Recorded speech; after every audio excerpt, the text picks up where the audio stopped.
Okay, everybody. People would sit down. I think we'll get started. Thank you so much for coming out today on a gorgeous day and spending a couple hours talking about legacy giving, which is going to be a lot more fun than some of you thought. You'll see. So my name is Kim Klein, and I will be doing the training, but I wanted to talk to you a little bit about Wills for West Marin, which is what is putting on this training today. And we have people joining us by Zoom, so I'm going to kind of wave at them. And thank you, Ken, for handling that, and all of you coming from all over the place. So I'll just say the history of Wills for West Marin very briefly. So about, I don't know, 15 years ago or something, there was this project started by the independent sector, which is a big national group. And it was called Leave a Legacy. And the goal of Leave a Legacy was to get everybody in America to make a will or an estate plan, and having made that, to leave money in their will to a nonprofit. Because you'll see later, we'll talk about this more, 6 out of 10 people in the United States die without a will. So that's a lot. So we thought we'd just improve it a little bit. And so they made all these materials and did all this stuff, and no one did really anything with it. A couple people, like in Philadelphia and Hawaii, went kind of nuts with it, but most people didn't. And I was at that time working a little bit with the West Marin Fund. And some of you remember Steve Costa, who used to own the bookstore and is a big West Marin person. I was telling him about it. He goes, we should do that out here, because it's a kind of defined geographic area and people all like each other, more or less. And, but people could cooperate and do that. And it was like, oh, great idea. So we kind of pitched it a little bit, but it never really got any traction. So it sort of went on the back burner. So last February, I think, Kamala can say whether it's true. Last February, the West Marin Fund convened a whole bunch of executive directors of West Marin nonprofits and did a training on collaboration. And so then everybody thought, well, what could we collaborate on? And so I had talked to Kamala about it, and she said, how about doing a Leave a Legacy program? And for whatever reason, you know how every once in a while in your life, the timing, the people, everything comes together. That's what happened. We bought like 14 people from different nonprofits, board members, EDs, development directors, got on a Zoom call in March. Does everybody want to do this? Yes, what a great idea. Okay, who wants to do the really heavy lifting? So we formed this little planning committee, and that's how Wills from West Marin was born. So, and I really want to thank Steve Siegel for donating this space to us, Dance Palace. It's part of the, Steve is up here as part of the collaboration. Want to thank the West Marin Fund for picking up all the out-of-pocket costs. All the labor is being donated, but all the out-of-pocket costs, like the snacks, the posters, and stuff like that, being paid for by a grant from West Marin Fund. And in addition, West Marin Fund is housing on their website all the information about Wills for West Marin. So thank you very much, Sarah. Really appreciate it. And then I could thank a lot of people, but that would take our whole time. But I do want to ask the planning committee to please stand up so people can see who they are. It was Shelley from Gallery Route 1, Kamala from Mesa Refuge, Amanda from KWMR, Amina from West Marin Senior Services, and Laura Giacomini from CLAM. And a shout out to somebody who's joining us on Zoom, Alyssa Tanner, also from KWMR, who did all our amazing graphics. So really, really amazing. So happy you're all here. This training is our inaugural training, first ever, possibly last. And what we're going to do is talk about how your organization can really bolster its legacy giving program. If you don't have one at all, then you have nowhere to go but up. But everybody always has some ways that they can improve. But I thought one thing that's kind of fun about so many people being in person, and for so many of us only ever seeing each other on Zoom, or maybe never seeing each other, I'd like to just take a minute and have you, those of you who want to or can, walk around, and those of you who can't, just sit still and someone will come over to you and introduce yourself to someone you either never met, which I know there are people like that here, or you met once but you can't totally remember their name or where they're from or something like that. So we'll just take about 5 minutes and you'll kind of know at least who's in your little psychic zip code here, okay?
Let's come back together.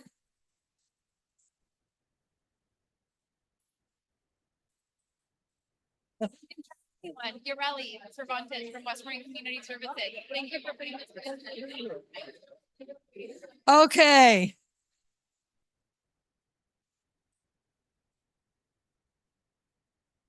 You know, I did learn a long time ago, you should really never let a room of nonprofit people get up and wander around. They never, ever sit back down. So anyway, this is a chance to meet each other. One of the great things about this collaboration, this has been one of the most fun things I've ever been part of in my life. And I think one of the great things about it is a chance for all of us to be together. We picked legacy giving as a strategy. There are lots of fundraising strategies we could have picked, but this is one where a lot of the language, a lot of the ideas, a lot of the concepts are the same across all nonprofits. And so it really made sense to do it this way. And I'll just kind of say what we really believe here at Wills for West Marin, that everyone should have a will.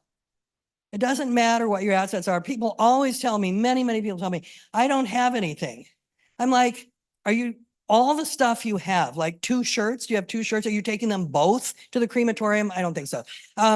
You know, do you have a bicycle? Anything you have that you're not taking with you to the grave, you can say where it's going. And remember, you can die with your own will, or you can die with the will that the state makes for you. But there will be a will. You do have a will, and we'll talk a little bit more about that. And we also really encourage people who have wills to think about what made their life possible, what makes your life wonderful, especially out here. A lot of things that makes our life wonderful are brought to you by nonprofits, and we want to make sure that those nonprofits are healthy and supported as far into the future as we can see. So that's kind of what brought us together. Anyone want to add from the planning committee? All right, so let's just move into this training then. These are the goals for the training to understand this project.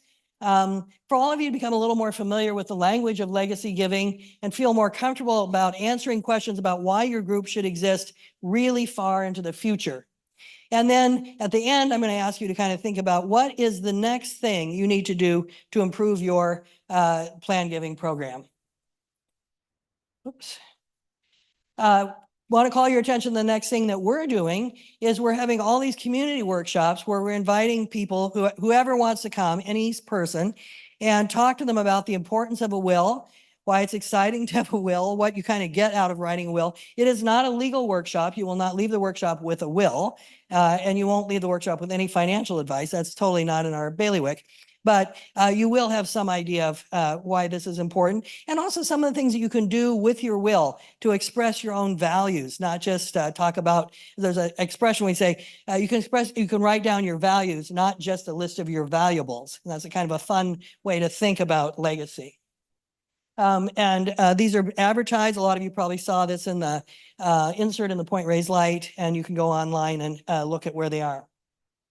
So I want to start with a big picture. This is kind of probably more geared to the development people, this particular slide. But remember, Donors have three things they can give you. They can give you a gift out of their income. So you have wages, salary, Social Security, something you get every month, and you give some of that away. Most people, not everyone, but most people have some assets. They have a little savings, they have a lot of savings, they have stock, they have bonds, they have something that's appreciated in value. And from time to time, they can give those away. They can't give them away every year though. And then of course, once we're deceased, all the stuff we leave behind can be given away. So those are the three ways that donors can help a nonprofit. Generally speaking, income, that is the money you earn every year, okay? Income is used for the money that the nonprofit needs to earn every year for their annual fund. Assets, you have a capital campaign like this whole building is the result of a couple of really intense capital campaigns made possible by assets, by people giving stocks and bonds and much larger gifts than they could give out of their income. That finances generally capital. And then estate gifts, because that's a once in a lifetime. I mean, the person's not going to make another estate gift, right?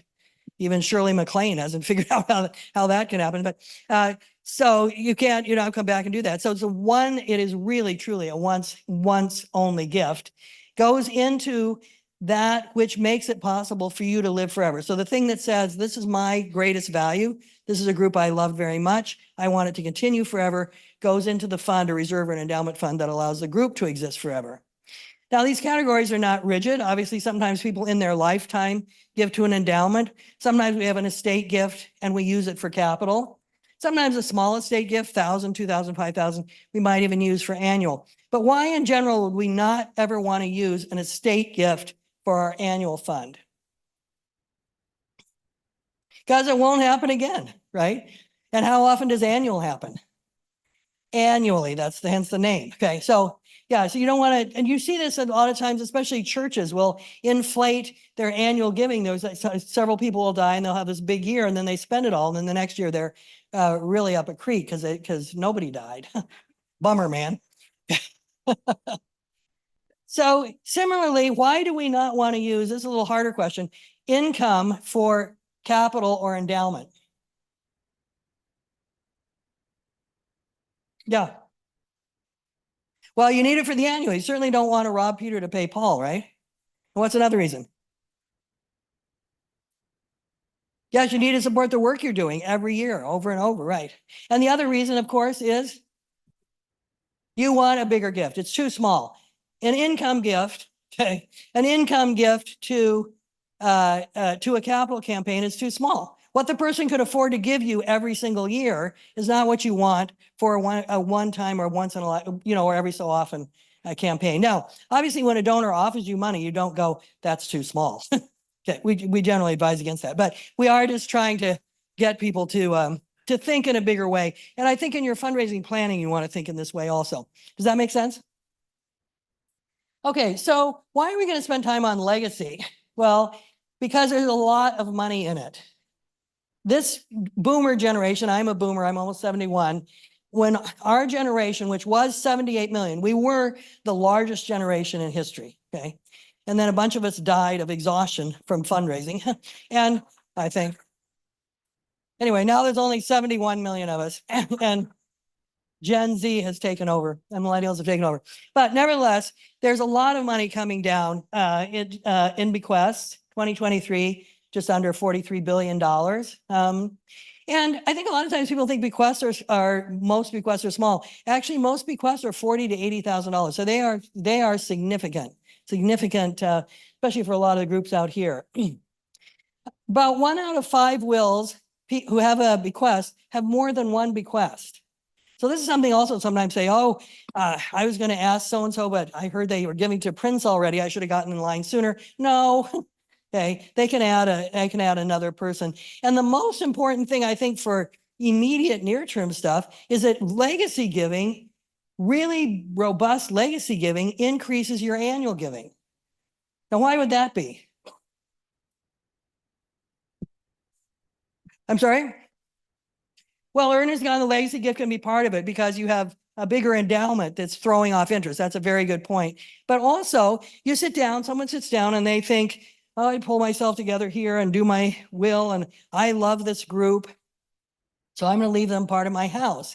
Because really couldn't afford that in my life. And I only give them $100 a year right now because that's what I can afford. But then the next year, you're like, I already gave them part of my house. I better up to 150. I better up to 200. And so a really strong legacy program causes people to think more clearly about what they can afford annually. And if there's no other reason to do it, that might be really the reason. So don't be in that group that doesn't have a strong legacy program, okay? These are the differences, again, between annual and legacy, I think are kind of important. And annual giving, the focus is very much on the present needs. We need to do this with this many children this year, right now. We need to raise this money by this time. And even in more recent years, we have very, very specific fundraising campaigns, the spring campaign, the fall campaign, Giving Tuesday, blah, blah, blah. So it's all very time limited, very specific. Legacy is the opposite of that. We are thinking well beyond our lifetime. Just think of it. When I look out here on this whole group, I think in 50 years, people are going to be running your group, and look at all the EDs here. People are going to be running your organization who aren't born yet. Or maybe they're 5, maybe they're 10.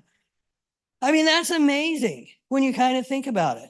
And what we want, we don't know what their lives will be like. We don't know what climate change will have brought or all kinds of things like that. So we want their lives to be a little easier in terms of money, right? At least they wouldn't have the same struggles that we had. And we want to kind of think also, who are we going to be in 25 years, 50 years, 75 years? Things will change, but the need for our group will not. One of the reasons I think people often have legacy giving on their to-do list and they never get to it is because it's very hard to predict the income from it. And so you know, it's a tendency to not do it. But here's the thing, I'm going to tell you a little inside secret about legacy giving. Even if you do it in a slightly half-assed way, it's fine. There's a lot of fundraising strategies that have to be done very well in order to work. You either do them right or don't do them. But legacy, you put it on your website, you say the word bequest every so often, and that's good. And then, so it's easy to improve. And every year, every month, you can make an improvement. So that's a really fun thing about it. We are Wills for West Marin promoting the idea of wills. A lot of you know, and probably some of you even have your own estate set up differently. There's a lot of ways to set up estates, but we think that it starts with a will. That's the most basic thing. And we're also looking strictly at bequests. There's a lot of other forms of planned giving, but a bequest is the most common one. As we said, only 40% of adults have a will or an estate plan. And only 8% of those people include any charity in their will. So you think of that $43 billion is from a relatively small group of people. If we could just double that, we would have a lot more money, okay? But 90% of those estate gifts are bequests. So that's why all you have to need to know is bequest. Right? Now, I want to tell you something kind of fun. So when you die without a will, we call it dying intestate, okay? And it comes from the Latin word testo, I tell the truth, testare, to tell the truth. We have testament, testify, the last will and testament. And so when you die without a will, in a sense, you die without your own truth. What was the thing you wanted to say about your life? And that's why I think everybody should have it. Even if you truly own nothing, you have the values you had, you have the friends you had the things you cared about, and you can write those down. Now, when I was telling you this thing about testo, testare, a few of you, of course, not the pure of mind, but a few of you thought that's a lot like another word. Now, here's the interesting thing about that. If you went there, you would be accurate, because in very, very pre-biblical days, okay, long time ago, in other languages, you know, Latin is actually a language that comes out of a lot of other languages. So many, many thousands of years ago, if I wanted to make a promise that I absolutely was going to do everything I could to fulfill, and you wanted to say, I trust you. So who's sitting right here? Oh, Anna. Okay, so I'm going to make a promise to Anna that I absolutely am going to make. And she's going to say to me, I trust you. I trust that you absolutely mean that. We would hold each other's testicles. That's true. That's where the word comes from. The word, it's a little snippet about patriarchy there, because as you can plainly see, Anna and I are missing one key ingredient for this ritual to work. And it's not too surprising then that it wasn't until even 1970 that women could get credit in their own name. I mean, there is really a a history in the language. It's very, very fascinating. So those of you who thought this was a boring training, now you can see it's not. You learn way more things than you might have thought. Yes, please wade right in there. Oh, yeah. Is that okay to? Yeah, fine, yeah. I really think I know the answer to that, but can you give us the definition of the word bequest? Really want to be sure I know what that means. Oh, okay. So a bequest, I don't know the Latin origins of that. I'm sorry about that. But the word bequest means that I actually say in my will or estate plan, I want to give you this thing, this percent of my will, this, if I want all of my stuff to go to my wife, but if she predeceases me, then you can have it. And so I bequeath, I give you. It's just a kind of a fancy word for a gift. And it's generally defined as once the person is dead. But of course, you make the gift in your lifetime. Is that what you would have said? Yeah. Okay, good. We're on the same page. Okay. Just asking for a friend. That's good. That's great. All right. Any questions so far? I know I'm kind of moving through this, but I think some of this is pretty familiar to people. Questions from the Zoom land? Nope. Okay. So want to kind of move into what is the attitude we want to have toward legacy giving. And here's some samples from other people's legacy programs. What do you notice when you look at these? If you were kind of say, what kind of themes would come through in these images? Yeah. Oh, okay. Wait. A little slow there, but that's okay. It's hot.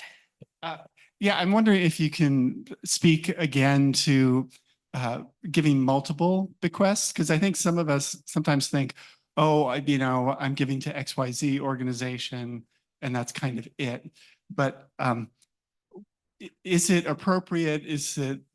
How often are people opening up their estates to multiple nonprofits per se? Well, right now we know from the studies about 1 out of 5 estates has more than one bequest.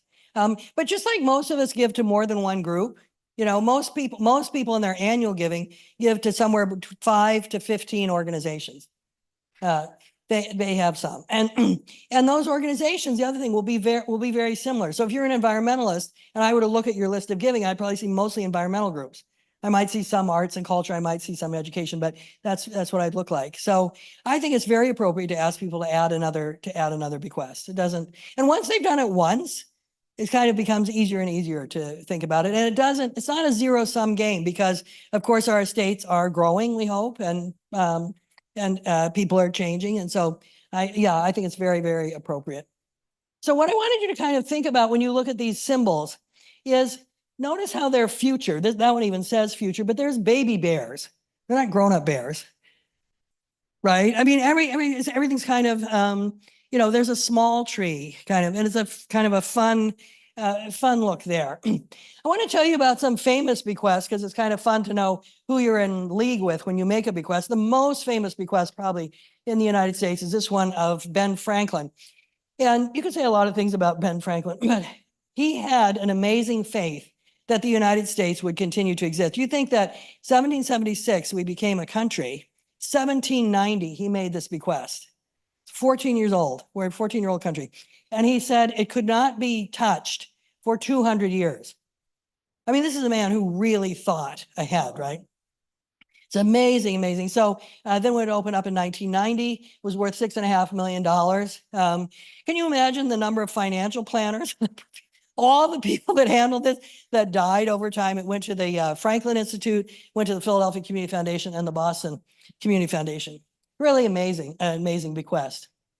This is kind of a fun one. This guy was one of the founders of Microsoft, one of the inventors of a lot of the technology behind that. He died of AIDS, and only just last week did the Pride Foundation finish distributing the 46 million that he had left for all these other LGBTQ groups. And he was a very, very active, out and proud gay man.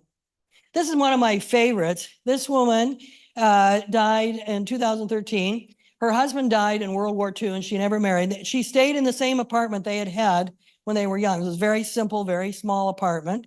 She volunteered at the library. And her money came from, you know, those notebooks that have a marble, they look like marble covers. Her money came from that, $20 million she inherited. She never did anything with it. Actually, it wasn't 20 million when she inherited it. She invested it. And then when she died, she gave it to the Central Park where she always walked into the library. And what's very interesting is that none of her friends, even her closest friends, had any idea that she had any money at all. You know, so these are kind of fun little bequests, but most of the bequests you get will be from people that you don't know or you know very slightly, and they've given you relatively small gifts. So that's kind of they're people that we kind of crudely say are worth more dead than alive. They couldn't afford to make a big gift in their lifetime. So when you're kind of marketing your bequest program, really market it to everybody. You have no idea what people have, and you really have no idea what people are going to come into. What's going to happen. I think a lot of us who are older can really relate to this in terms of even our houses that we own, like that they have become worth these unbelievable, ridiculous, obscene sums of money is kind of amazing, right? This is what you need to have in place to have a really good bequest program. You need to have a decent annual giving program.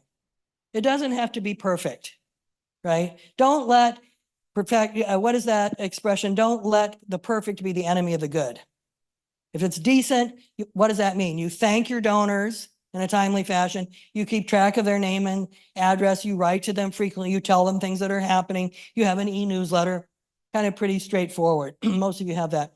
You want to have an up-to-date website because donors do go to the website. In fact, a new study that just came out about 8 or 9 months ago showed that donors that send you a check, so really old school, 60% of them go to your website first to see what you're doing before they write a check. So even the sort of, set that still operates out of checks is using the website. You want to have a gift acceptance policy. How many of you have a gift acceptance policy? Very good. Okay. Can you tell us a little bit, Donna, about it? How you created it and what it is? Our development committee and finance committee created it a number of years ago. And we recently updated it because it didn't have it. The level was too low for the gifts that the board would have a say over. So Okay. we kind of changed some of that. So okay, so that and what do you think is the main value of it? it tells us a process for accepting gifts that are unusual, and also where gifts of certain levels go. Yeah. So in your gift acceptance policy, you'll say the gifts of an estate go to endowment. One of the things people will ask you often, I'm thinking about leaving a bequest, but what will you do with that money? And they want to hear it will go into a reserve, will go into endowment. They don't want to hear we'll burn through it in the first year. It just doesn't give them that much confidence. A gift acceptance policy also allows you to turn down gifts that you really can't handle. So like a client of mine got about 10 years ago a condo in Houston, which they accepted, which was foolish because it was about 2 blocks from an EPA Superfund site. So they own it, but really can't do much with it. So, sometimes jewelry, really kind of art, things that might be difficult to liquidate. It also says most gift acceptance policies, I'd say 99% of them, say that when you get stock, the rule is to sell it immediately. So it just gives your board some guidance. And as Donna said, if you get unusual gifts, that's an important thing to have. So those of you who don't have one, I'd suggest getting one. It's very simple. Again, a gift acceptance policy can be super complicated if you want, or it can be very simple. It can simply say the board of our organization reserves the right to turn down any gift that we feel we cannot steward properly or that is not in keeping with our mission.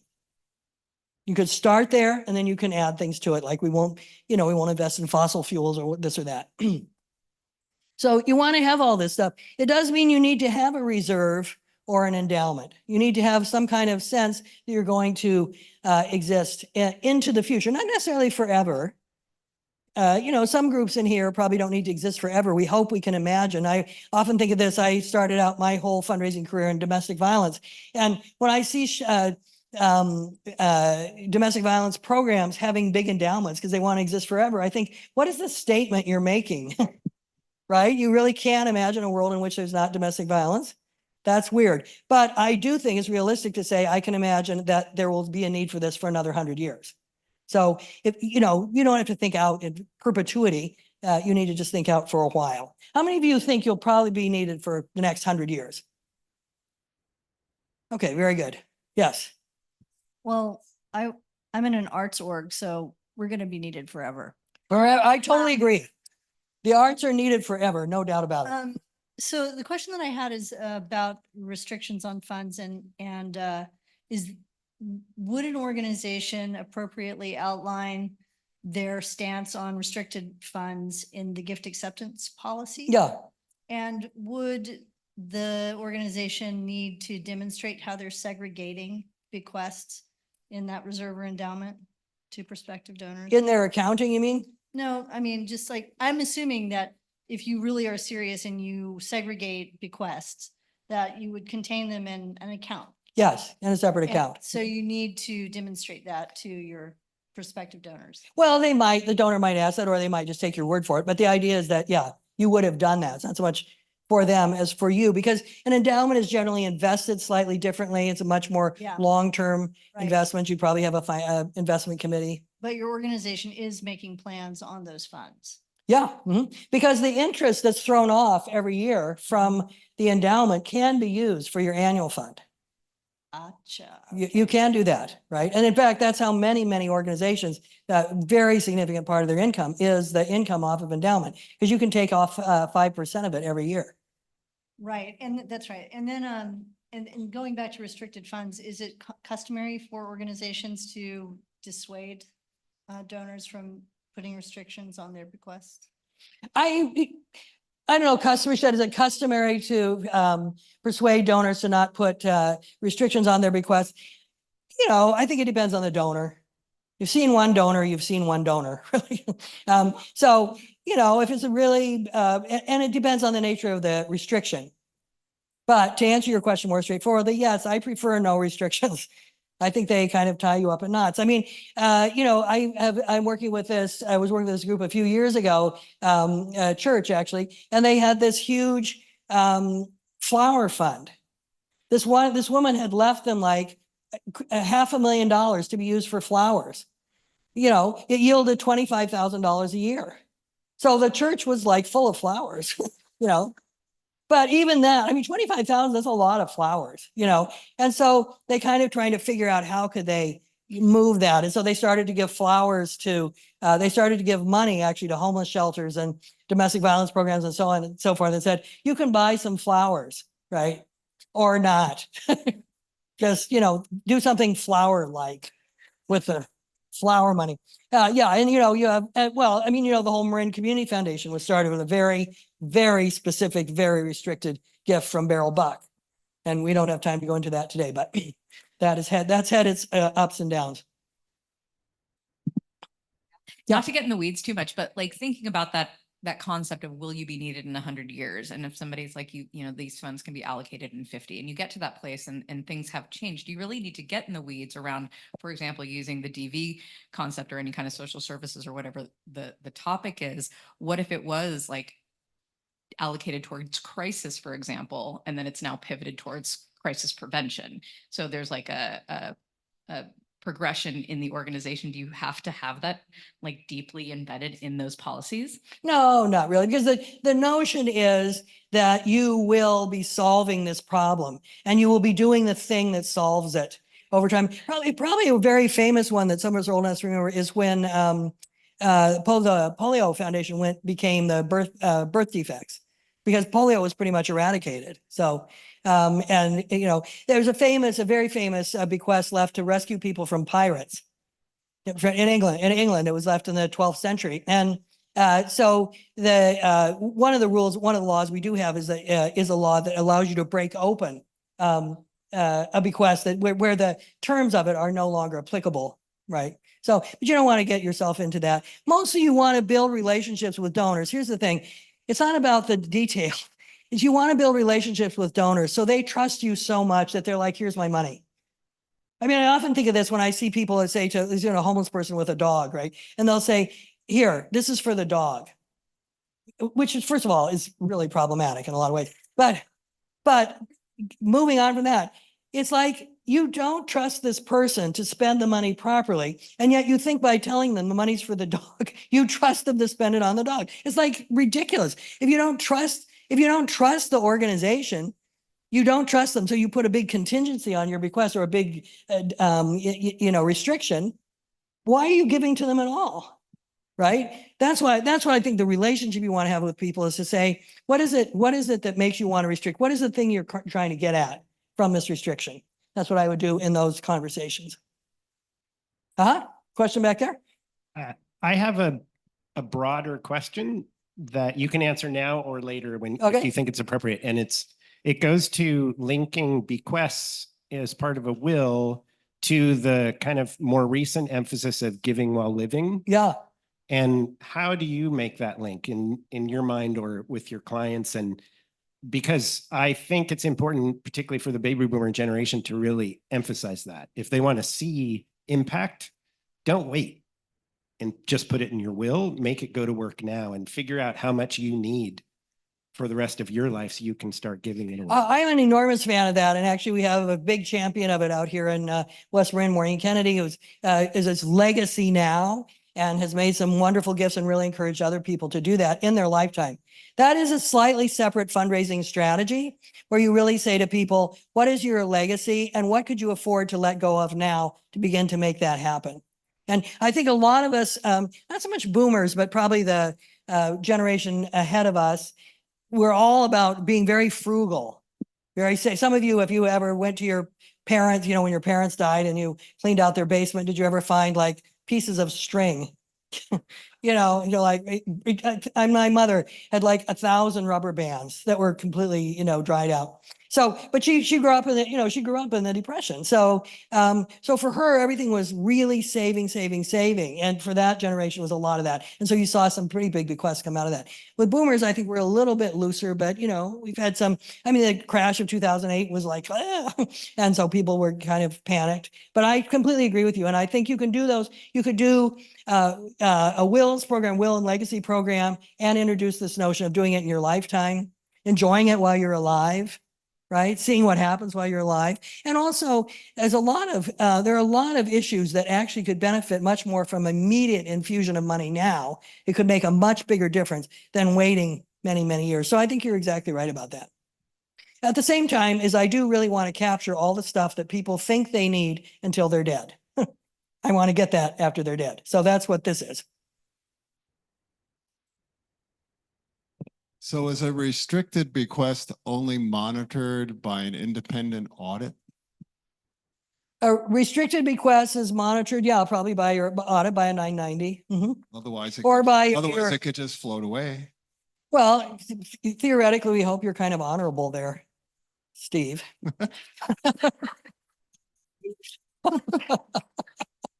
I don't have any new cars or anything. I'm just saying. Yeah, there's a. Well, someone could sue. I mean, or the IRS could hone in and you misspent. Yeah, that can happen. And that does happen. People think the IRS the IRS is slow, but they're not stupid.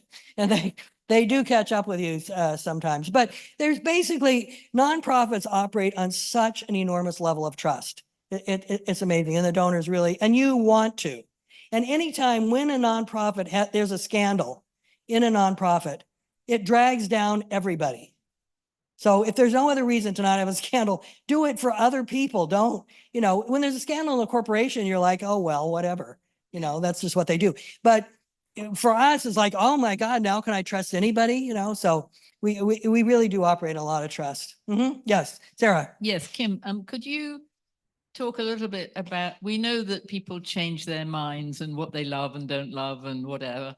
And we know people change their wills if they want to. And we know that people will put organizations in and take them out.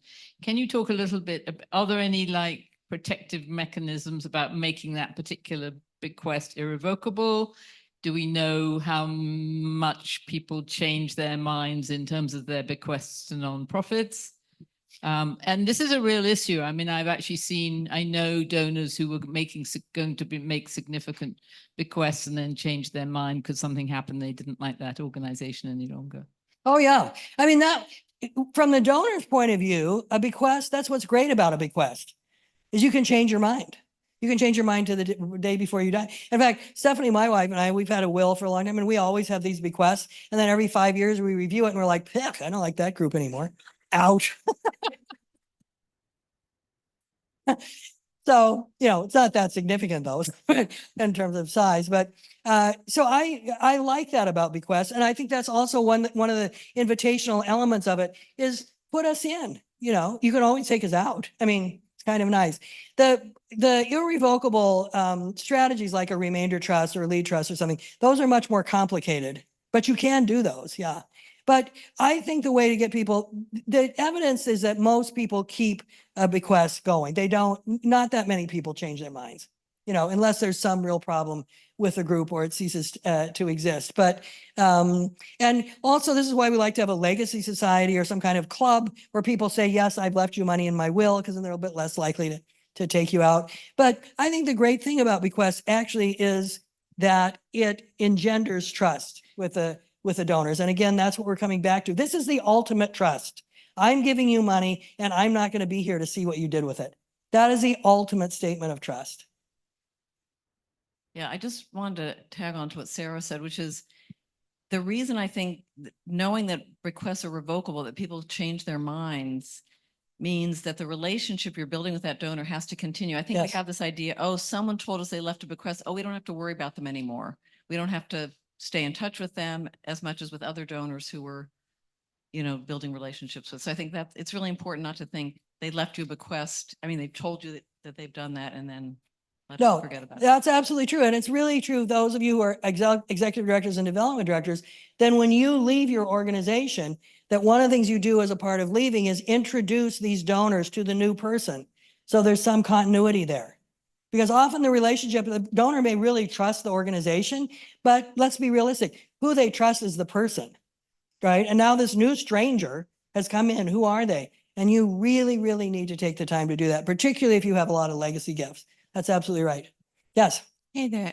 So how easy is it to change a will? Because I think that's part of the reason people don't, there's a small percentage of people making wills in the first place is they can't make up their minds and then they think it's going to be, then they'll be like, like beholden to something and they might want to change it. So how do you change that kind of paradigm of how easy is it to change, when you do your 5-year analysis and make some changes? It's very easy. I mean, either if you have a lawyer, you tell the lawyer what you want out and what you want in. You can also just put things in. You can also add what we call a codicil, an amendment. Codicil is a Latin word for amendment to your will. I'm adding this group and you have 2 people sign it so that, it shows that you weren't coerced into making it or you take something out. It's very easy. I think honestly, people make wills into a big thing. Oh, it's so complicated. This is super expensive. And then I have to think about dying when really what I need to think about is what's for dinner. We have so much immediate stuff in our face. It's very hard to imagine and nobody really wants to imagine I'm going to be dead. So that's really, I think, why people don't make wills. But also, I think one thing that's happened over the last 30 years is even this concept, and I'm using it myself and probably shouldn't, this concept of estate planning. When we think of the word estate, we think of what? Buckingham Palace? And we think, I don't have that. So, the estate is anything that you have that you're not taking with you to the grave. And I think too much plan giving has been very focused on very wealthy people with lots of assets. And what we wanted to do in Wills for West Marin was say, we want to invite everybody in. And, you could be 30 years old and and mostly what you have is debt. That's possible. Then you really want to say, well, what's going to happen to the debt? Somebody's going to have to pay that debt. So how is that going to come about? But it's much simpler than you would imagine to change a will. Mm-hmm. And yeah. Oh yeah. Something I was kind of curious about. When you're talking about these wills and things, I hear a lot, just from what you're saying and what is being explained is sort of how they're almost kind of like renewable. I'm curious, is there like such a thing as like not necessarily a person's will, but like a family will, where it's like it continues after the person dies, and it's just like, you know, is it just like cultivating more like friendships with the people that are maybe related to the person, the donor, or their friends or whatever? There's nothing legal, there's nothing, to my knowledge, a family will that would be a legal structure. But there is this thing, and we're going to talk about a lot about them in these community meetings, called ethical wills.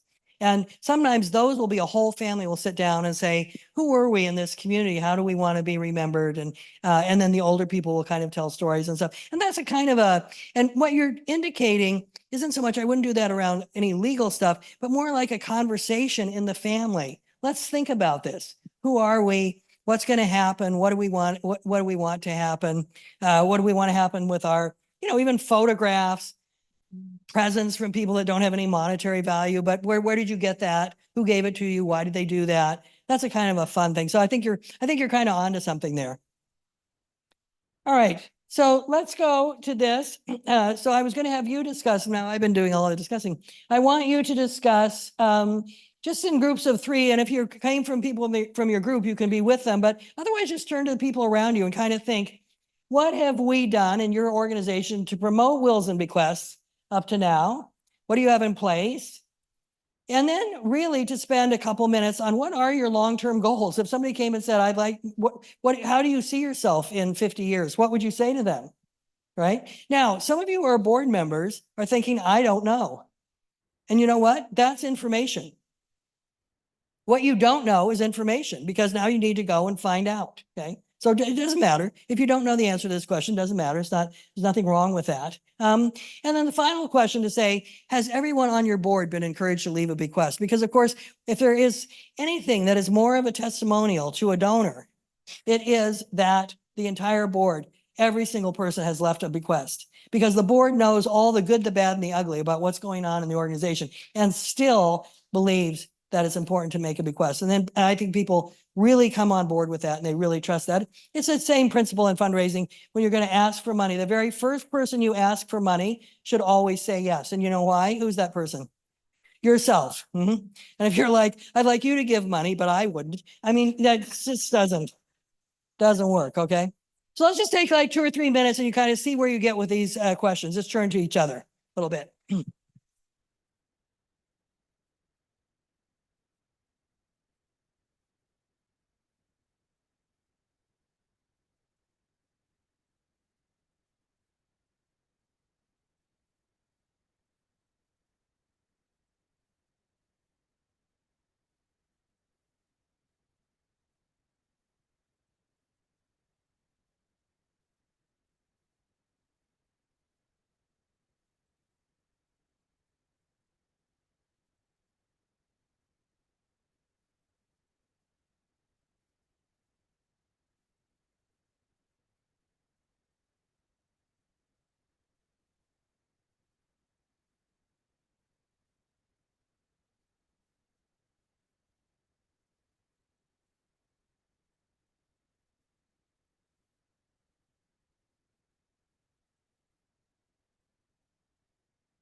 Let's come back together, please.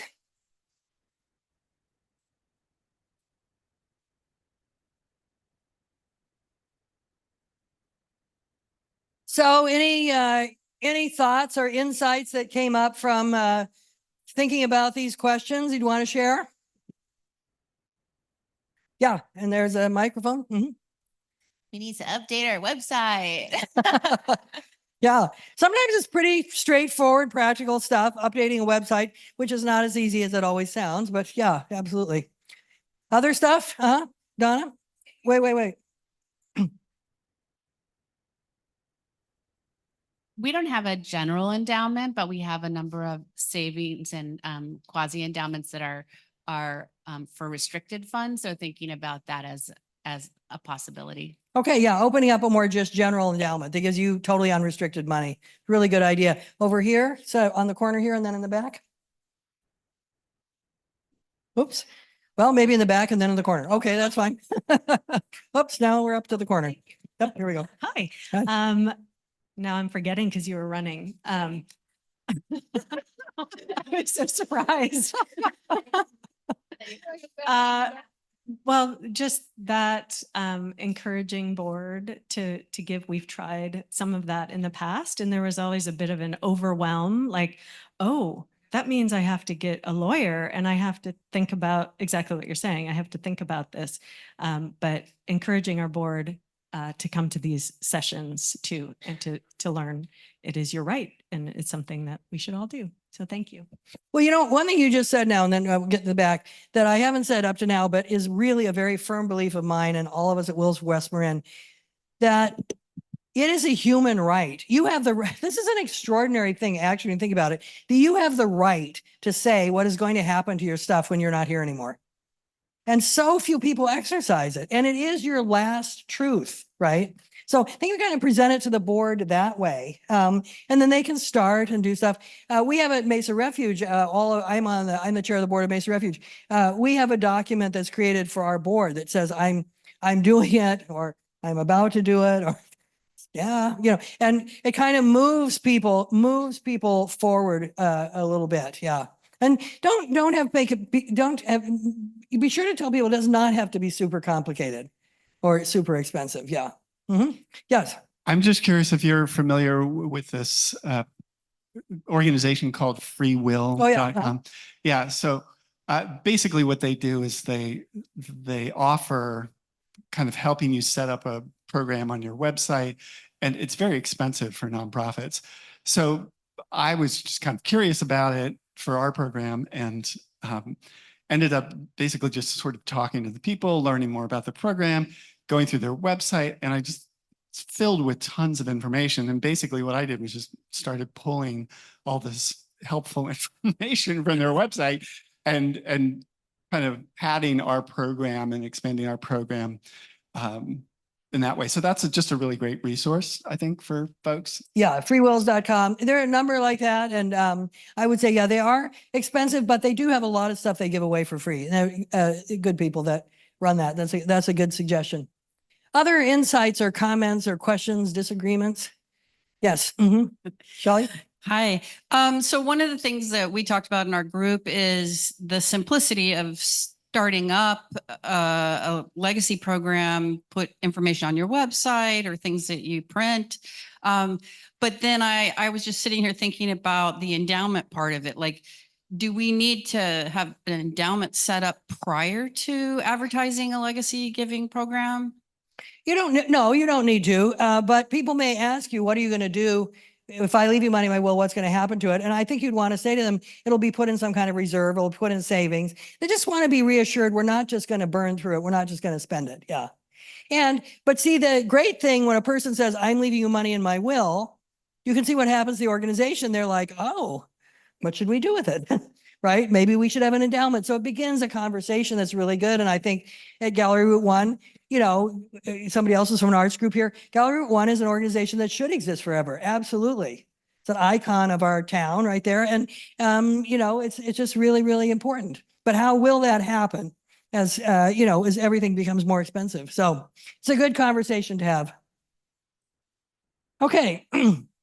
Let's talk about marketing this. Again, you can market a lot, and a lot of these programs like freewill.com or there's various ones will tell you all these different ways, but you can also be very simple. You can simply put always in every newsletter and everything, please remember our organization in your will or by beneficiary designation. And I haven't talked about that. Let me just define that.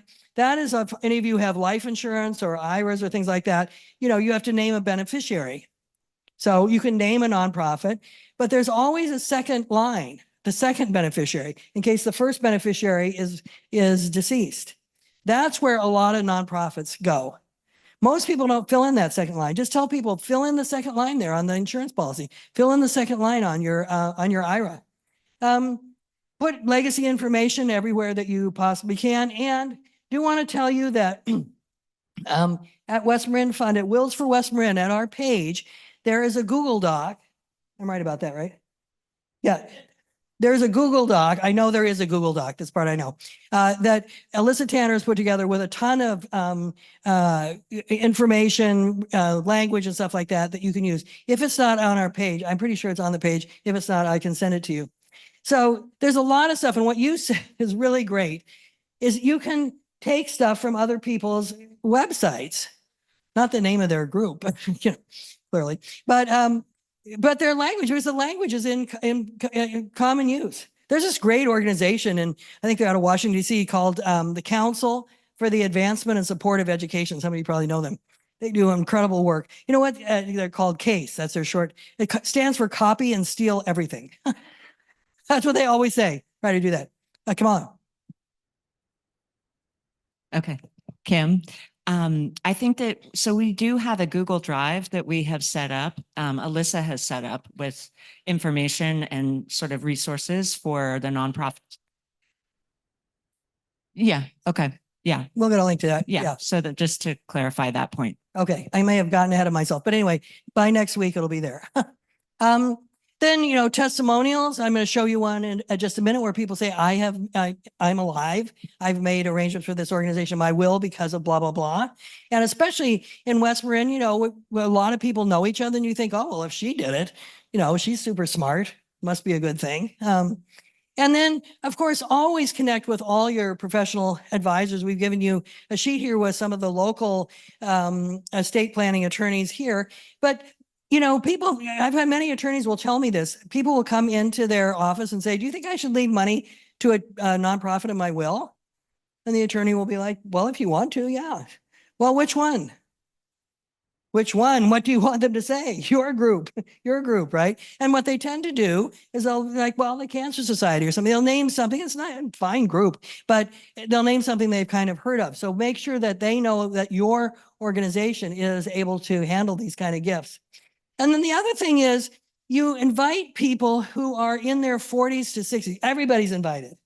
Everybody's talked to. But our tendency is to go for slightly older people. Older people probably either have a will or they're too stubborn to ever get one. So go to the younger set. Get them started. That's where people are making also, they've just had kids or whatever. They're making a lot of decisions. They've just bought a house. They're really kind of thinking about things. And this group gets very, very overlooked. And they are really the ones you want to market to. I want to show you some examples. This is a testimonial from Klein. There's Susan Brayton, who's very much alive and well, and she's left her house to Klein. And this is just a kind of a great opening page on their website, and I really recommend looking at it. This is our site, Mesa Refuge. You can see the navigation bar, you go ways to give, and then the drop-down menu comes down and it has all kinds of ways to give, including donating IRAs, stocks, and wills and estate plans. And so it's very, very simple and straightforward. I love this one because KWMR has a legacy giving program. And instead of calling their legacy society, which is what most people do, it's so boring. They named theirs the Megahertz Club, which I just think are great. It's super, you know. I mean, you couldn't do it for your group because it makes sense for radio. But you could think of something that's kind of like that, right? So that's a very, very fun one from them. And then this is West Marin Senior Services. When you go deep into their website, then they have a lot of explanation, a lot of language about what to look for. So you can have it layered. So people click on this, click on this, click on this, and they can keep going. So these are just some. I know there's other people in this room that have really fabulous information on the site, including the West Marin Fund, Malt. Somebody from Malt is here. Those are all really good. I couldn't include them all, but these are just some examples that I think are very, very good. So coming back again to the kind of image notion, here's another one where you see all the images here are young people.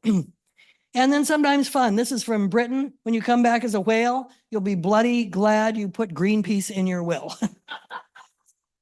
And I think it kind of speaks to that this doesn't have to be grim and solemn and serious and super dignified. I mean, you can make it, you know, you can kind of have a little bit of fun with it as this little puppy and this kind of thing. So I kind of like that. I think that legacy giving, the thing that I really like about it's not, I've done a lot of different kinds of fundraising, and this is not the main one I've done, but I've always been slightly attracted to it because I think it brings out the idealism in people. It makes people think, what kind of community are we moving toward? Where are we going? And if you think if there's any time in history that our country needs to be asking that, it would be now. Where are we going? What are we trying to do? What's the point? What's the role of government? What's the role of nonprofits? What's the role of our nonprofit? How can we begin to think about solving this problem? What would have to happen? It makes you have really big discussions when you think 50 years from now, what's going to be true? What do we want to be true in 50 years? And that's what I would focus on rather than the minutia of it. Let somebody else focus on it. Focus for yourself on your organization. Why should you be around in 50 years? What difference will it make? How can you cooperate with other groups? I've told some of you that I've trained all over the United States and actually many countries around the world. And there are very few places, there are some, because West Marin is not a unicorn, but there are very few places where people really work together like this. Come together, help each other, kind of see my role in CLAM is the health of CLAM is definitely linked up to the health of the community services and is definitely the health of Gallery Route 1 is really related to the other arts groups, and the environmental groups have arts programs, and the Dance Palace kind of brings them all together. It's y'all all come. I can't tell you how, you don't take that for granted. That is super unusual. And this program can build on that and make it even more so, more bricks in that road. So this is what I want you to do now. So when we do planned giving, unlike major gifts or any kind of gift where you say to somebody, so do you think you could help us with $5,000? Okay, that's a straight up major gift ask. And the person is like, yes, I could. No, I couldn't. Tell me more, maybe later. We don't go up to people and say, so do you think you could leave us all your stuff when you're dead? You could, but it's really not recommended. But what we really want to do is get the questions going in people's minds to think about, wow, what could I do? So these are just some prompts. There are many other prompts. I like this one in the middle. What change would you most like to see with regard to this issue? When you think about us going forward, what do you think we should really be focused on? And that kind of makes people think more long-term. Sometimes you're talking to older people, though, it's kind of fun to look back, okay? Do you remember when, just what I was saying earlier, do you remember when women couldn't get credit cards in their own name? how really difficult it was and to get people out of violent and abusive relationships. And, a lot of younger people have no memory of that. So that's a kind of, well, we have really come a long way. How much further do we need to go? We came this far in 50 years. Where could we be in 50 more years? So that's a fun one for slightly older people. You can also just share with people, just in the years I've been working on this issue, these are the changes I've seen. This is the philosophy. These are how things have moved. Again, many other prompts you could have. But what I want you to do right now is get into pairs with someone not from your group, okay? So pay close attention. I'm gonna give you a bunch of directions. Get with somebody not from your group. Person whose first name is closest to A in the alphabet will do the first prompt. Pick one of these or pick another one if you prefer a different one and start talking. The other person, just be yourself. Don't pretend to be Mackenzie Scott or something. Just be yourself, okay? What would you say back? Wow, what question would you have if you were kind of intrigued by what they said? Take about 2 minutes and then you'll switch roles and the other person, and you're doing it in the context of your group. So when you're doing the prompt, it's in your role as a board member, staff of the organization you're actually representing today. Is that clear? Okay, so we're going to take about 7.5 minutes for this.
Switch roles now. Switch roles.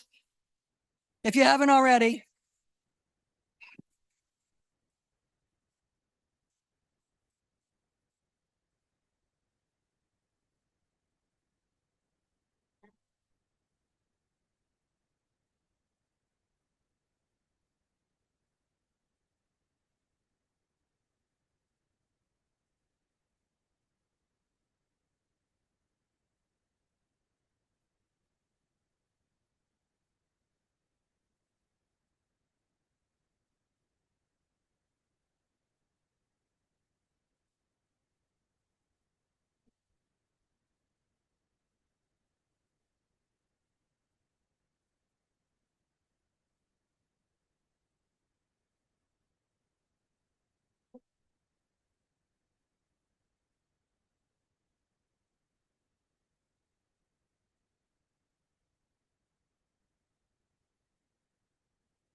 Okay, just take some time now to give each other some feedback about what you heard. You take about 2 minutes for feedback.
Okay, let's come back together.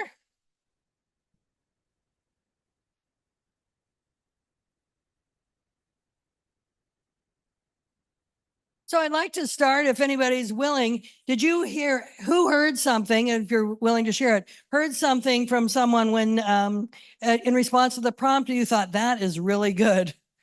I got to remember that. Okay, let's get some ideas. Yeah, go ahead. I totally did. What, Yes, I got it. Thanks. Liz said she wanted to see more data, and I pretended she was one of our board members asking this question, and she answered in her actual life. But it was a great response, which is she built on something that we do and talked about how useful it is. Okay, yeah. So, and you know, some people are very much about data, right? And you ask somebody says that to you and you're like, I don't have the data in my head, blah, blah, blah. Always never make something up. Always say, I don't know, but I'll get you that information. Okay. I'll find out. And then move the question back to move back to your comfort zone. Okay. The thing that most excites me is this, right? So you're not discounting that this person needs data and wants it. That's fine. But you're also continuing the conversation. Just to clarify, what she was appreciating about West Marin Fund is the survey that we do. Oh, I that see. we Okay. collect data. Oh, she loves that you collect data. I love that we collect data too. We were just cooing at each other. It was great. I see a giant bequest in the offing. That's great. Yeah. Because, you know, and that's an example, I think West Marin Fund collecting all this data, doing these studies and stuff is an example of how that organization, and talk about an organization that has to exist forever, the West Marin Fund, because it meets the needs as they come up over time. And it is familiar with what the needs are because it's constantly kind of drilling down in the community to figure out what they are. So very good. All right, don't be intimidated by that. Who has another example? Something someone said and you thought, that is really good. I really like that. Okay, buddy. Yeah, it's kind of similar to what was just said before. I basically I was like I asked how do you get like a will with how do I make a will?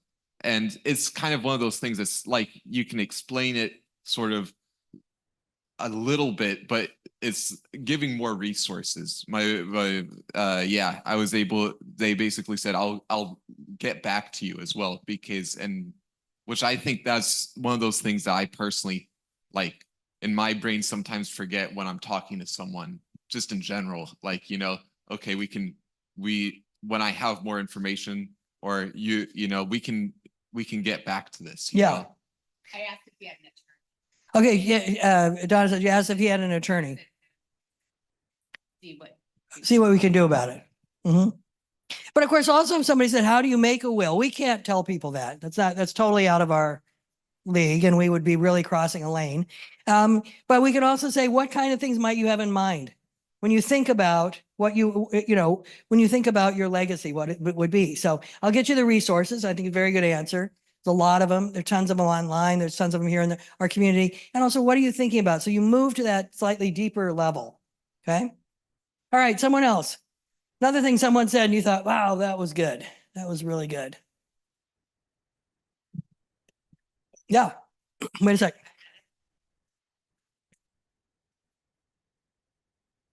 So I was talking with Mia and she's been working at KWR for a lot of years. Started in her 20s and she said back then, I just wasn't that interested in all of that. I wasn't interested in giving, but she says, I've worked there long enough and I've seen the changes. And she said, now I really want to give to them. Oh, good. So this is over time, organizations change. And you were saying I can't remember what you were saying earlier, but anyway, that they could change and someone maybe needs to refresh themselves if they're saying, no, I don't want to give to them anymore. It says, have you talked to them lately or checked out their website lately?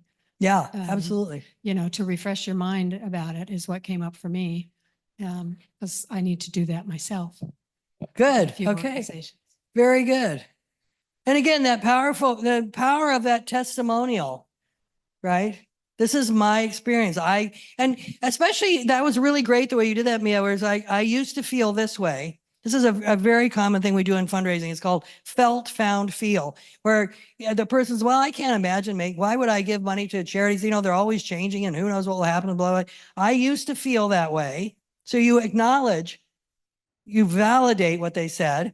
But I found over the years I worked at KWMR that we were changing always for the better. We were examining ourselves and now I feel that I want to give. Right. And that's a kind of a nice, if your organization has gone through a lot of changes or there's been some controversy or there's been some issue, that felt, found, feel can bring a person along and allow them, don't disagree. You're not disagreeing with them, but you're bringing them along. You're allowing them to change their own mind right in front of you. All right. What else did you learn by doing this? Yes. Oh, can I just add a tiny thing? I thought it was some donors may be in the same situation. I had like a great deal of affection for the station early on, and I kind of feel like the station has risen to the affection that I always felt in terms of like the level. And so I feel like I wonder if some donors feel that way. Like I loved the station from the very beginning and I was like, I'll do anything, all these things, but I was like, I don't really want to donate. Just to be honest. And now I feel like it's risen to like a higher level in that like my affection meets my desire to support it. So that's so cool. Some other donors might feel that way. I love that. That's very nice. All right. Over here. Actually, I think we had one. Okay, over here. Yeah. Yeah, I had the good fortune to speak to a longtime supporter of Gallery Route 1, and I'm a member of Gallery Route 1. And so I asked this person, why did you become a donor and what keeps you donating? Okay. Which is gold. Yes. It's total gold to have that moment. So I stole it and I took it. Good for you. Because I still like an artist. This is what I do. So, and she said, to go back to the point you just made, something that it just was so exciting to me. And we went back years to the start of the Latino Photo Project and why that happened and the impression it made, the profound impression it made on this person who cherishes the photos that she's acquired through that program. She named a couple other programs that are really meaningful to her and so meaningful to this community. And I'm listening to her and I'm thinking that is exactly the kind of conversation we can connect with all of our donors and our patrons to make them into donors because of that touch and the connectivity through art, the connectivity through purpose and representation. And so I think that making those stories, to your point, to the point that you were just making. And then the last thing quickly is that, the other thing that came up is, but I'm so focused on my other concern that, if I think about becoming a legacy donor, I might just go to this other concern. And that's really something for us to be cognizant of in our conversations, because maybe it's zero sum, but maybe it doesn't have to be. Or maybe we look for some super low hanging fruit, like, okay, do you have a donor advice fund? Because you can be really, daddy big bucks with your legacy out of your donor advice fund really easily, and it doesn't hurt. Just looking for other opportunities like that. Well, and one thing that all you're saying kind of raises is what we were saying earlier, that when you begin to focus on legacy, you actually were getting information that would be useful in your annual fund. So that's really good. This is going to sound weird, but I said something that I thought it was really good. And but I was really thinking about your marketing slide and what happened with our community center, the San Geronimo Valley Community Center. We had gotten a couple of surprise legacy gifts that we weren't even aware were out there. And so based on that, we decided to have a legacy circle event. And we had our board president's beautiful home. It was in the afternoon. We had music, great food. And the half dozen people we knew that had us in their will, we reached out to them. But then we had marketing, if for some reason you've put us in and we don't know about it, come to this event. And we were really surprised. There were a number of people that showed up. We had no idea that we were in their will. And it really launched this legacy campaign. And we're really focused on it. We're really continuing it. And so, yeah, I wanted to share that, just kind of going for it. And I can almost guarantee you will have some major surprises of people who might show up. Yeah.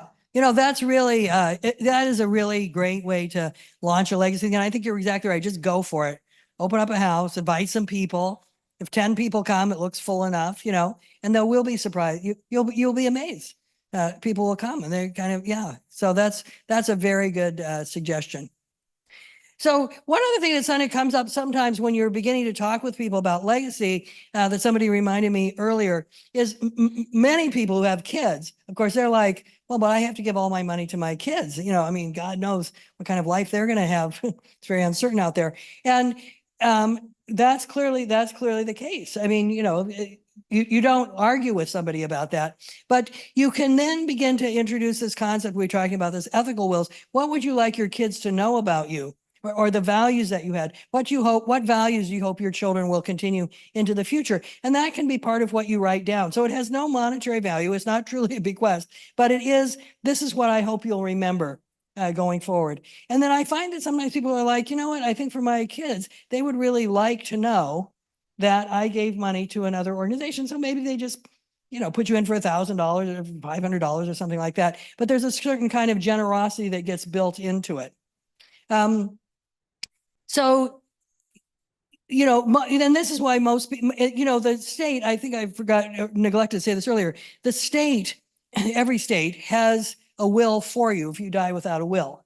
And it's based on a set of very traditional assumptions that you are married, and that all your stuff will go to your spouse, right? If your spouse is predeceased, your stuff will go to your children. It kind of goes out in your by relatives, and it's fine. It's actually fair. I think it's a very decent way to distribute an estate. It has to go through probate and so on. But when you make your own will, and a lot of people out here in West Marin, we have kind of alternative families. We might be living with somebody with for years. We're not married to them. You know, we might have people who've grown up with us as children, but they're not actually our biological children. So that's why you want to take care of all this and tell your own truth and make sure you have a will and estate plan. But from the point of view of the organizations that are here, you don't need to worry about the details of the people's life and their will. You need to worry about it for yourself. Do I have a will? Is it up to date? Am I pleased with it? From the point of view of the organization, you have to worry about what will we do with these bequests? What is our plan looking forward? And you can see how exciting it is actually to look forward more than 1 or 2 years, to really kind of say, you know, okay, if we have 2 years to solve this, we can't. But if we have 20 years, if we have 50 years to solve it, we really can get on a path because we've seen things change so much. Any other thoughts from these prompts or from your conversation? All right, so I want to kind of think about what are you going to do next? This is how the last goal that I had for today. What is the thing that your organization needs to do to actually get off the fence and have a more robust legacy giving program? So if you need to start, what is it that you need to start? What do you need to improve? Somebody said their website they need to update. What are you doing well? Like, we're so hard on ourselves all the time. We're always so self-critical, but what are you already doing well? What's a good thing that you have going? And who should get involved and really bringing people in? So I wonder if people be just kind of willing to share as we've gone along. What do you think your organization should do? It gives other people ideas. And I'm kind of curious, especially the board members that are here, because some of you are like, I don't know. I didn't know that. I don't know that. I don't know that. So one of the clues to me would be start sharing more information just in your board and amongst your volunteers so that everybody knows, for example, the proper legal name of your organization. Everybody knows where to find your tax ID number because it's on your website. Everybody knows that you do accept wills and bequests. Any other things you kind of think is really obvious? This is what our organization should do. And remember, some of you are like, well, I don't want to admit what my organization should do. But remember, all organizations have problems. If you don't have a problem, you're not a group. Problems are just information. Problems give you the information we need to solve the problem. What happens when you solve a problem? You get a new problem. What Ursula Le Guin said, why did God make the world round? So we can't see what's coming all the time. So there's no shame in having a problem. There's no shame in a shortage. Actually, you'll find a lot of sympathy for you in this room. And so what are you going to do? Well, I actually have a question. Oh, okay. Okay. About He's going to ask a question. That's about taxes. Are you going to talk about taxes and the benefits to donors with taxes? Well, there's very few benefits to donors from taxes these days. First of all, the estate tax, in my personal view, is a disgrace. It starts at $11.5 million. So only, I think last year, 20 families paid the estate tax.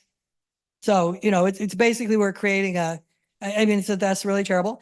The standard deduction under the Trump tax plan is $12,000. So only 15% of people who give any money to charity receive any tax benefit for it. So the tax benefits have largely gone away, with the exception of your required minimum distribution or money out of your IRA. Then you avoid income tax when you give money directly to a charity. That's, of course, a gift in your lifetime.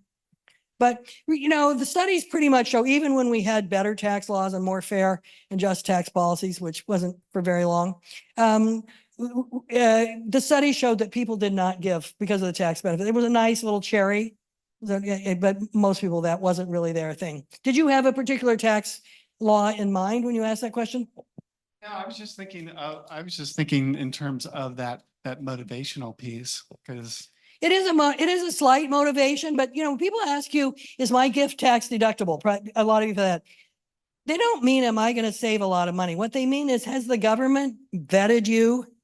Are you legitimate? That's actually a little bit more what they're asking. And remember, when you say, well, your gift is tax deductible, La-di-da. There's 1.5 million nonprofits in America, and their gifts are exactly the same tax deduction to all those groups. What is special about your group is not your tax status. What's special about your group is, of course, what you do.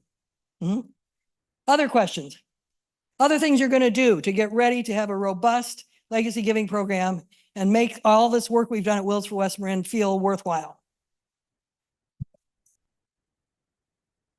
Steve? Guess we have to run out the door first, huh? Because it get very competitive in West Marin, though. No, we are not competitive people. No, but I just wanted to say that I really like the idea of the living bequest, to be able to actually, The leave a legacy, legacy now. Yeah. right, while you're alive, to see the the effects of your good work, I think has a lot of power. Just want to say that. Yeah, I agree. I think legacy now, and of course, legacy now leads people to do legacy later as well. So it's one of those kind of things. Over here, yeah. Yeah, Kamala's getting her steps today. She'll have 10,000 steps by the end of. So we have a very robust program at the San Geronimo Valley Community Center. And I think what we need to do is really get the word out about it. So upping our game in terms of communications and making sure a lot of people in the community know about our programs. Okay, so really marketing, really starting to talk about it. Just practice talking about it. Okay, up here, Donna. Oh, wait, back here, and then we'll come up here. I just turned to my colleague here and said, we should go through our donor list and pick a handful and tell them about the workshops that are coming up. Yes. And let them know that we're not pushing this on you, but this is available to you, and think about it, and we'd love to have a conversation. This is an invitation, right? And of course, as you can see, we have not, one of the goals of Wills for West Marin was absolutely to not promote one group over another, but to promote the idea. We have 60 nonprofits in West Marin, pick one. And that will be the same with the workshop, so people won't feel pressured or anything. Yeah. And also just to remind people that 3 of the workshops are being translated into Spanish. So everybody needs to come. For too long, this whole notion of making a will has been reserved for a certain class of people, and other people have not felt invited. And I think if you do nothing else to invite everyone into it will be very, very important. All right. Anything else? Yes, Donna. I like the 40 to 60 focus. I hadn't thought about that. Oh, focusing on, the 40 to 60. Yeah, because I do think that especially people who are a little bit older, they already have more set plans. And that's what we have heard sometimes is, oh, I just don't want to have to deal with talking to my attorney again or something like that. So. Yeah.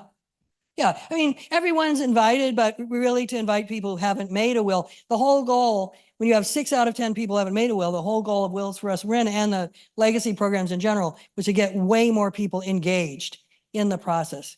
And that engagement leads to all kinds of engagement. All right. Any other final? Oops, I don't see. Okay. Yes, go ahead. Oh, you have the right seat. Okay. I think we need to spend some time at a board meeting discussing our legacy giving program to educate our board. Very good. Spend time in your board meeting discussing it, and also inviting board members to be a part of it and helping them figure out what that might be about, discussing the nature of endowment. I think you'll find these conversations are just unbelievably rich. They can be very fun.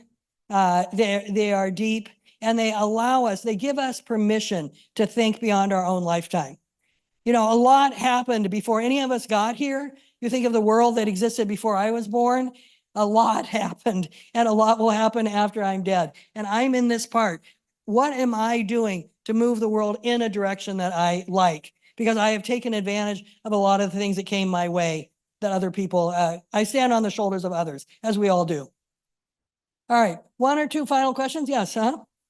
Yeah, I work in major gifts and also in legacy giving simultaneously. And Wow. an issue that I sometimes am coming across is how much I am promoting legacy giving versus how much I am stewarding a donor to get a major gift, and trying to toe the line between those 2 things. And it's kind of this constant art that always feels like I'm trying to refine. So I wanted to ask if you had seeing those issues crop up and if you had any kind of recommendations or if this is a common thing that people struggle with as they're working in legacy giving. Well, address it yeah, with promotion. it's not uncommon that someone is in legacy giving and major gifts, but as you can see, they are very, very different, right? So I think what you really have to just be clear about when you're meeting a donor, what is the main, at the end of this meeting, what is the main goal I want? Is it to talk about another major gift? Is it to talk about a legacy gift? And just stay clear. In big institutions, the plan giving and legacy giving people are at way one end of the hall, and the major gifts people are way at another end of the hall. And they are actually very, very, very different. Yeah. So, yeah, you'll just figure out which end of the hall am I in right now. That's the best I can do for you, or else hire someone else to take over half of your job. Because that's tough. That's really, really tough. Okay, so this is what I want you to go home and figure and keep working on this. This is a little bit about me, and really, again, want to thank everybody who's been involved in Wills for West Marin. This project will come to a conclusion at the end of October, and but we hope we'll have ripple effects for a long, long way. You've been handed, I think, an evaluation form, so please fill it out and put it in the, is there a basket? This basket back here. We really take this seriously and really want to improve. And I hope I'll see a lot of you or your colleagues or your friends or your neighbors at our many community workshops. And also we have snacks, so please eat them. Thank you very much. I just want to say, Kim, you cannot have the last word here, because really this effort would not be happening without you really taking the reins and just running with it. And yes, it has been a community effort and we've all been part of it, but it has been Kim that has been leading the meetings every week and just really enthusiastic and wanting to bring this effort to the West Marin community. So a big thank you to you.